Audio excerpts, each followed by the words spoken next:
देखिए, बहुत अच्छी पोलिंग वहाँ हो रही है और अगर हम पिछले रिकॉर्ड को भी देखें तो केदारनाथ की जनता बहुत जागरूक, बहुत पढ़ी-लिखी, बहुत सुलझी हुई जनता है।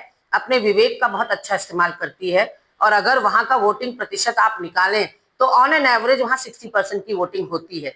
90,000 वहाँ वोटर हैं और सभी ने देखा कि भारतीय जनता पार्टी के शासन में किस तरह से लगातार केदार बाबा का अपमान हुआ है और वहां के लोगों का तो आप सोचिए ना सिर्फ आशीर्वाद केदार बाबा का है बल्कि उनका जो है आजीविका केदार बाबा की यात्रा से चलती है। तो कहीं ना कहीं उसको जिस तरह से चोट इस सरकार में पहुंची है, चार धाम यात्रा में अव्यवस्थाओं का मंजर इस कदर रहा कि 8 लाख यात्री इस साल कम हो गए।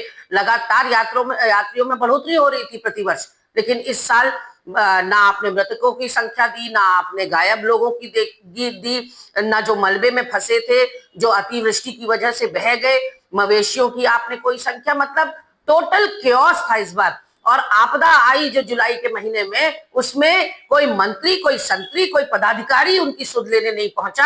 आज पूरा का पूरा टप्पर वहां पहुंचा हुआ था। तो लोगों के समझ में आ रहा है कि भारतीय जनता पार्टी के हाथी के दांत खाने के और हैं और दिखाने के और हैं। और जिस तरह से अपमान बार बार मातृशक्ति का इस प्रदेश के अंदर हो रहा है, महिला अपराध में हम 9 हिमालयी राज्यों में नंबर 1 राज्य बनते चले जा रहे हैं।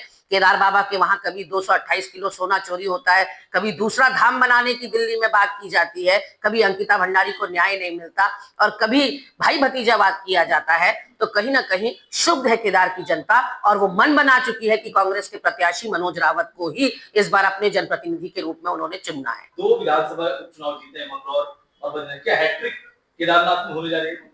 निश्चित रूप से पहले अयोध्या, फिर चित्रकूट, फिर बद्रीनाथ और अब आप देखेंगे कि एक और धार्मिक स्थल से भाजपा की विदाई होनी तय है, क्योंकि जिस तरह से दुरुपयोग किया है इन्होंने धर्म का राजनीति में घसीट कर, जिस तरह से भगवान राम की नाम लेकर इन्होंने राजनीति करने का प्रयास किया है, तो कहीं ना कहीं ईश्वर ही अब इनको सबक सिखाने का काम करेंगे।